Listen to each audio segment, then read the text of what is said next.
வீட்டில் பிள்ளைங்க வந்து மசாலா கடலை கேட்டாங்க.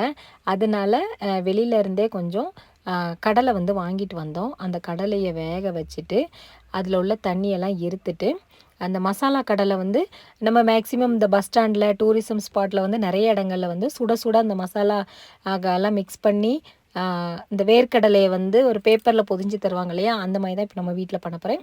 கடலை வெந்துருச்சு. அது கூடவே கொஞ்சம் பெரிய வெங்காயம், மல்லி இலை இந்த மாதிரி குட்டி குட்டியாக கட் பண்ணிவிட்டு, மாங்காய் வந்து நம்ம சீவல் இருக்குது பார்த்திங்களா, அந்த சீவலில் வச்சு நல்லா துருவி சீவலில் வச்சு நல்லா துருவி வச்சுருக்கேன். இந்த மாதிரி துருவிட்டு அப்புறம் ஒரு அரை லெமன் சேர்த்துருக்கேன். உங்களுக்கு புளிப்பு ரொம்ப வேணும் அப்படின்னா ரொம்ப சேர்த்துக்கோங்க. அப்புறம் கருவேப்பிலையும் கட் பண்ணி பிச்சு பிச்சு போட்டிருக்கேன். அப்புறம் வத்தல் பொடி, கொஞ்சமாக உப்பு, கொஞ்சமாக மிளகு பொடி, அப்புறமா தேங்காய் எண்ணெய் வந்து இங்கே கட்டியாக உறைஞ்சி போயிருக்குங்க. இங்கே உள்ள டெம்பரேச்சருக்கு உறைஞ்சி போய் தான் இருக்கும்.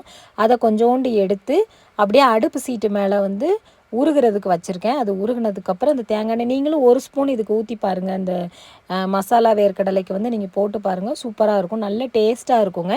இப்போ இதெல்லாம் போட்டு நல்லா விரவி ஒரு கட்டஞ்சாயம் இஞ்சி போட்டு ஒரு கட்டன் டீயும் இந்த வேர்க்கடலை மசாலா வேர்க்கடலையும் வச்சு ஈவினிங் டைமில் இந்த மழைக்கு வந்து வச்சு சாப்பிட்டோம் அப்படின்னா சூப்பராக இருக்குங்க. நான் முடிஞ்ச வரைக்கும் பிள்ளைங்க ஆசைப்படுறத வீட்டிலே செஞ்சு கொடுத்துருவேன். ஏன்னா இப்போ நாங்களாம் இந்த மாதிரி இஷ்டப்பட்டதை சாப்பிடணும் அப்படின்னா மூணார் தான் போகணும். அதனாலேயே மேக்ஸிமம் வீட்டிலே செஞ்சு சாப்பிட்றது. எதெல்லாம் நம்ம வீட்டில் செஞ்சு சாப்பிட முடியுமோ அதெல்லாம் வீட்டிலே செஞ்சு கொடுத்துருவேன். ஏன்னா நம்ம பண்ணுற சமையல் வந்து ரொம்ப எளிமையாக இருந்தாலும் அதை நம்ம ரசித்து சமைச்சு கொடுத்தோம் அப்படின்னா வீட்டில் உள்ளவங்களும் சந்தோஷமாக சாப்பிடுவாங்க. இந்த வீடியோ பிடிச்சிருந்தா மறக்காமல் லைக் அண்ட் ஷேர் பண்ணுங்கள். வேர்க்கடலை எல்லாமே குழந்தைங்களுக்கு ரொம்ப நல்லது. அதனால் நீங்களும் இதை வந்து வீட்டில் ட்ரை பண்ணி பாருங்கள். தேங்க்யூ.